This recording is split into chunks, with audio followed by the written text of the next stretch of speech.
Laura Smith conteste le testament de Johnny, le roleplay de David Hallyday. Laura Smith souhaite contester le testament de son père, Johnny Hallyday. Dans un communiqué, ses avocats ont présenté David Hallyday comme co-demandeur dans cette procédure. Laura Smith a fait savoir, ce lundi 12 février, par le biais d'un communiqué de ses avocats qu'elle souhaitait contester le testament de son père, Johnny Hallyday, qui aurait décidé de léguer la totalité de son héritage à sa dernière femme, Laetitia Hallyday. Dans le communiqué transmis à l'AFP par les avocats de la fille de Natalie Baye, David Hallyday est présenté comme co-demandeur dans cette procédure. Mais en quoi consiste ce rôle ? Contactée par Closé, Maître Clara Perrard, avocate, nous en dit plus sur le roleplay de David Hallyday dans cette démarche. Lorsqu'une personne intente une action à l'encontre d'une autre, elle est appelée demandeur. La personne contre qui l'action est intentée est le défendeur. Si plusieurs personnes font des demandes, dans le cas par exemple de la contestation d'un testament et dans le cadre de la même affaire, elles sont co-demandeurs. A l'inverse, si une action est intentée contre plusieurs personnes, ces dernières seront des co-défendeurs. Ici, il semblerait donc que Laura Smith et David Hallyday soient tous les deux demandeurs, c'est-à-dire qu'ils contestent tous les deux le testament de leur père dans le cadre de la même action.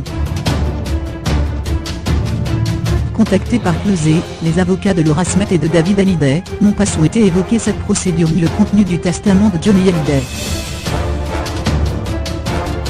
Laura Smith a découvert avec stupéfaction et douleur le testament de son père. Dans un communiqué transmis ce lundi 12 février, Laura Smith annonce avoir demandé à ses avocats de mener toutes les actions de droit pour contester les dispositions testamentaires de Johnny Hallyday, qui confieraient l'ensemble de son patrimoine et l'ensemble de ses droits d'artiste exclusivement à sa seule épouse Laetitia. Voici le communiqué dans son intégralité. Laura Smith a découvert avec stupéfaction et douleur le testament de son père Johnny Hallyday au terme duquel l'ensemble de son patrimoine et l'ensemble de ses droits d'artiste seraient exclusivement transmis à sa seule épouse Laetitia par l'effet de la loi californienne. S'il en était ainsi, son père ne lui aurait rien laissé, ni bien matériel, ni prérogative sur son œuvre artistique, ni souvenir, pas une guitare, pas une moto, et pas même la pochette signée de la chanson Laura qui lui est dédiée. Ce testament prévoit aussi qu'en cas de prédécès de son épouse, l'ensemble des biens et des droits de Jean-Philippe Smith seraient exclusivement transmis à ses deux filles jadis jouées par part égale. Mais ces dispositions extravagantes contreviennent manifestement aux exigences du droit français. Aussi, Laura Smith a-t-elle confié à Maître Emmanuel Ravenna, au bâtonnier Pierre-Olivier Sûr, à Maître Hervé Tomim, la mission de défendre ses intérêts et de mener toutes les actions de droit permettant la sauvegarde de l'œuvre de son père.